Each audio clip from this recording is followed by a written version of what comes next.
I've been called a humanitarian in my life, but let's get one thing straight. I'm not a humanitarian, I'm a hellraiser. I have been all over this nation trying to create decent working conditions for people throughout this country. I started traveling the country when I was a very young girl. As a newly immigrant from Ireland, I wanted to see more of this country. And so I took a job teaching in Memphis, Tennessee.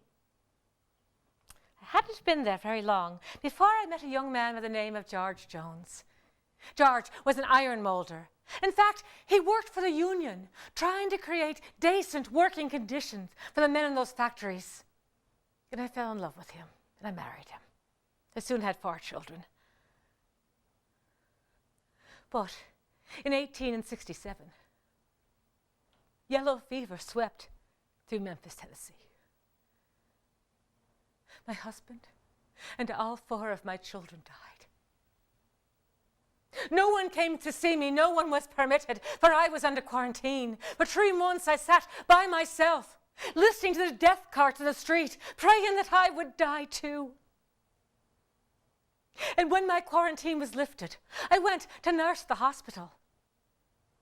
It was then that I saw that it was all poor people in that hospital. We didn't know it then. We didn't know it was the squalid tenement houses we lived in. The factories that were terrible that we worked in that caused the yellow fever to run rampant through my people, the working people of Memphis. When the yellow fever had run its course, I left Memphis, never to return. But I had to make my way. There was no widow's benefits in those days. I went to Chicago, Illinois, and I opened a seamstress shop. I would go to the homes of the wealthy people, and I would see their opulent mansions, their fine crystal chandeliers, their dogs that ate better than the children on my street. And I would go home to my house to see the working people of Chicago. But that was destined to change as well, for I'm sure that you all know that in 1871 there was a great fire in Chicago, Illinois. My home, my shop, everything I owned except the clothes upon my back were lost in that fire. Once again, I was homeless. I lived in the basement of a church in a refugee center for a while. And it was at that time that I heard about an organization called the Knights of Labor. And I went to their meeting. I was most intrigued with this new union. Oh, there had been many unions before. There had been plumbers' unions and carpenters' unions and iron molders' unions, such as my husband belonged to, and coal miners' unions. Well, there were 2 for the coal miners, 1 for the Irish and 1 for everyone else.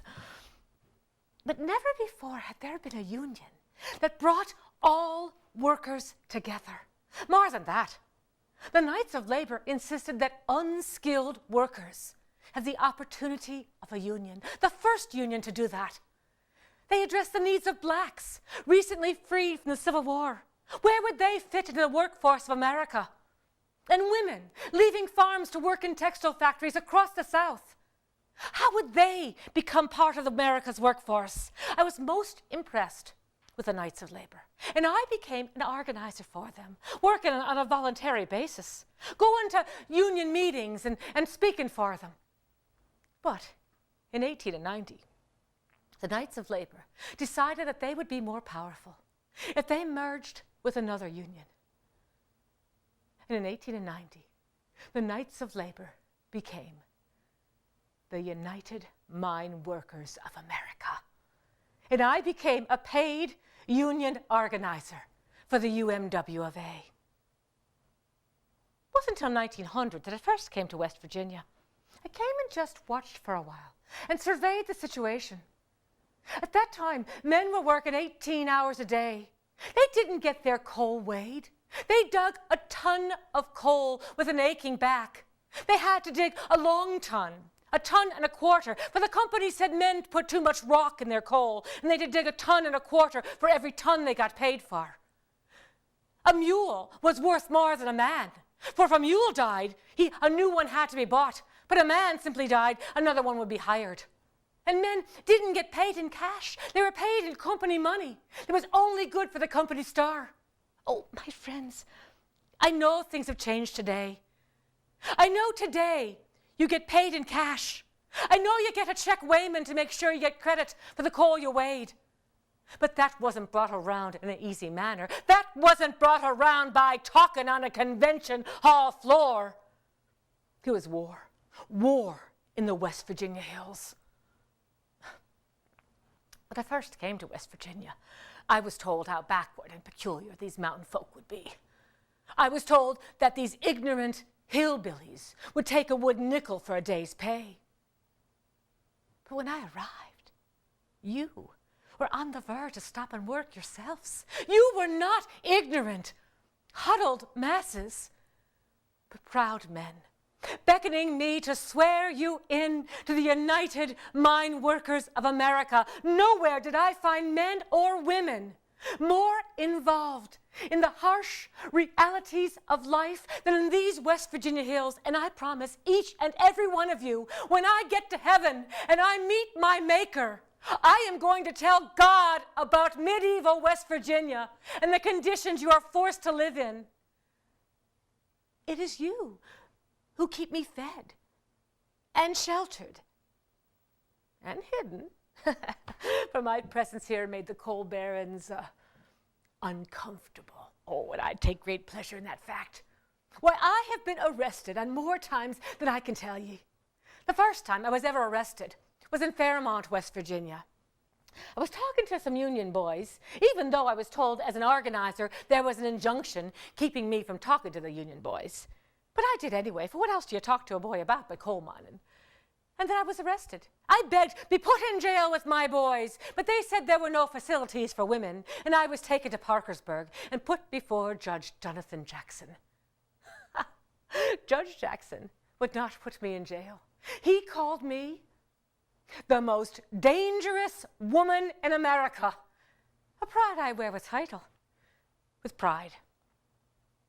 I said that I would like to see Judge Jonathan Jackson again, and he said that he would not put me in jail because I would be a martyr for the union cause.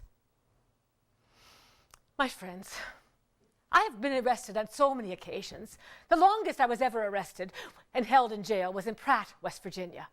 Something about having a cannon. Oh, I denied having that cannon, but I was put in jail.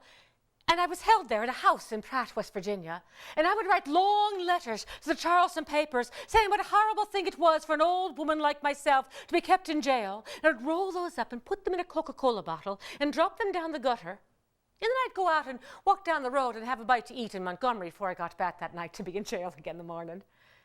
John Mitchell, the president of the United Mine Workers, said I was more dangerous in jail than I was out of jail.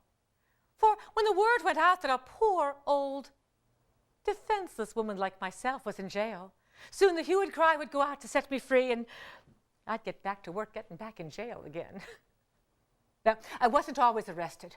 One time, I wanted to talk to the boys on Cabin Creek, but there was an injunction keeping all union organizers from talking to them, from even walking on company property.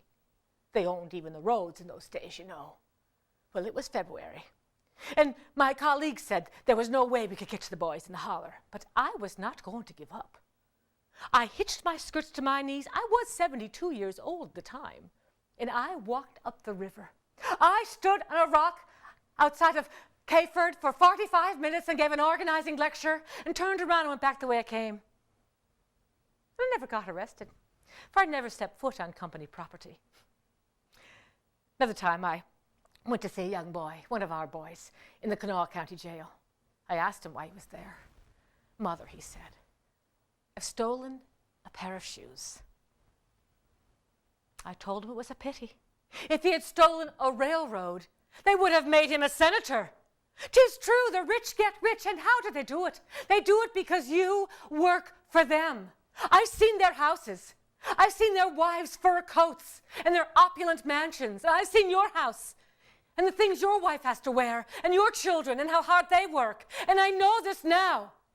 The government of this nation is not in Washington, it is in Wall Street. So fight like hell in Congress.